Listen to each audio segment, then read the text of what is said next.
PhatPhish Guitar Studio. I'm Dave, and in this video I want to talk a bit about how we visualise scales on the neck of the guitar.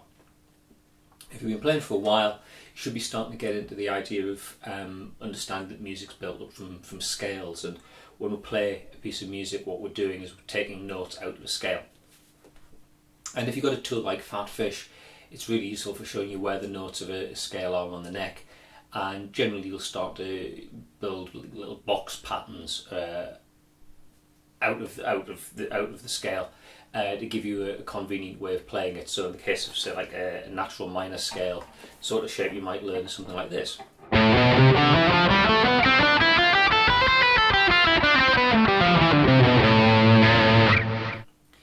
And that's quite a nice way of playing it. It groups the notes quite nicely all in one convenient place, all in one area of the neck. And once you've got your fingers around that, you can start to use that as something that you can play solos and melodies and lead lines and so on. And the important thing to stress is, and I say this to all my students, it's not about playing scales. The scales are just a building block. What you're doing is you're taking notes from the scale and putting them together to give you a lead line. You shouldn't just be running up and down scales. But knowing that scale box, it kind of gives you some parameters, and you say, well, I know where the notes are. I can play those individual notes in some way, put them together into patterns to give me a lead line, which is cool. And you might experiment, start to move on to other scale boxes, so like a 3-note per scale pattern.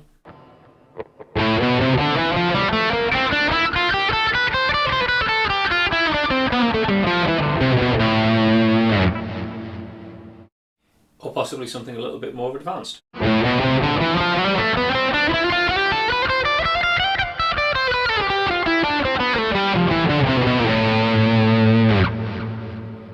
So a few different ways of playing the A natural minor scale there, but what they have in common is they feature the notes of the A natural minor and just the notes of the A natural minor, A, B, C, D, E, F and G. But just different ways of arranging the notes on the neck. So the first takeaway from this video is don't get just locked into that one scale box. Look at the notes that are available to you right the way across the fingerboard, because that's the cool thing about a guitar. The same note occurs in more than one place because of the way the guitar's tuned. It's not like a piano where one note exists on one key and one key only. In the guitar you've got a lot more flexibility, which is cool, because it allows you to be a bit more creative, find ways to move around the neck and come up with different things. Well, what we're talking about so far is just like boxes, ways to play the notes of the scale across all 6 strings. But something I want to talk about is thinking about just using one string to play a scale.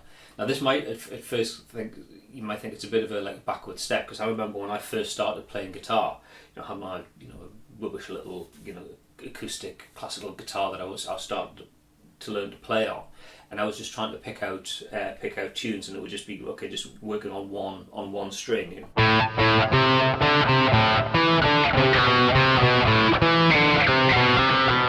Like that, and trying to come up with melodies. It's not, it doesn't feel like a particularly advanced thing to do to just use one string. But if you can visualize the notes of a scale just on one string, it's actually a very useful way for being able to move from one box to another, from one area of the neck to another.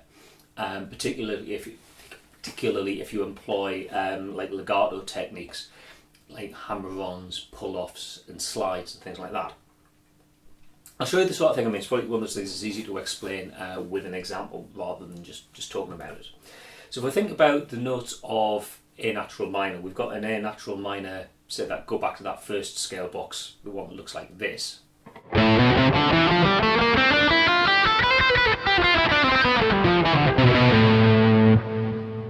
But we can also take the notes of the A natural minor scale and arrange them in a box like this if we start off at the 12th fret.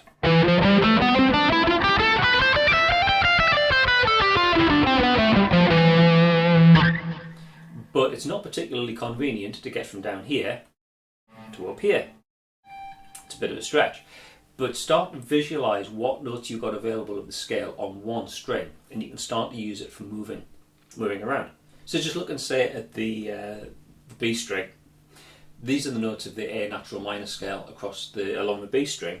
So these are the three notes that occur in that scale box. But we've got these other notes at our disposal. So instead of playing the A at the 5th fret on the top E string, we could play the A at the 10th fret on the B string. Same note. Now obviously getting there is going to be a little bit of a stretch, but we can use techniques like slides to get us up there.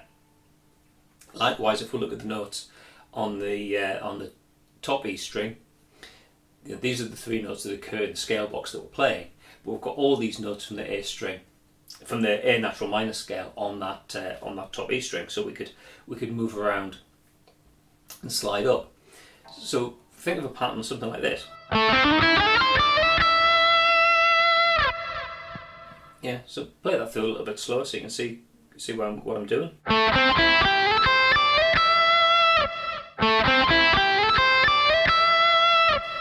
Yeah, so I'm using more than just the notes of the scale box, and by doing that I'm able to move further up the neck, and it's getting me to around the 12th fret position. So if I would want to play a solo where I started off quite low and I wanted to go up to a higher register, that sort of transition gets me up the neck in quite a nice smooth movement. And that slides, but something else which is really useful for moving around the neck is like hammer-ons and pull-offs. So if we want to get from the 12th position here down to the 5th position again, we could go down on one string, just playing the notes of that scale aren't particularly interesting or imaginative. Gets us down there, but it's not much to listen to.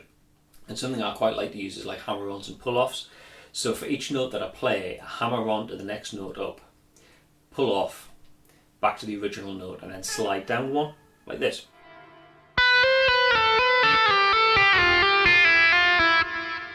So as a way of transitioning from one part of the neck to the other, that's really useful.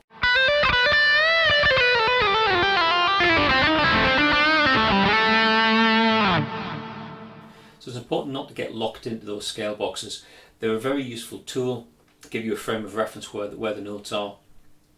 But as you can see, for any scale, the notes are spread right the way across the fingerboard. The same note from the scale will occur in more than one place. So breaking out of those scale boxes and exploring around the neck allows your fingers to find shapes that you might not otherwise use, and you can come up with new ideas and just be generally a bit more creative. And remember that the notes of the scale are just building blocks. It's not about playing scales, it's about playing notes from the scales and coming up with interesting and creative melodies and lead lines and so on. Okay, I hope you found that useful. If you did, please click like, please subscribe down there. If you've got a comment, you're welcome to leave it, but if you've got a question or a suggestion for a future video, anything you'd like me to cover, then it's probably better if you go here, fill the form in, send your question in, I'll try and get around to answering it in a future video. Generally, YouTube doesn't always let me know if I get comments left on videos, so if you leave me a question there, there's a good chance I won't see it and your question will go unanswered. That form's a lot more reliable. Okay, that's all for now. Thanks very much for watching, and I'll see you in another video next time. Bye for now.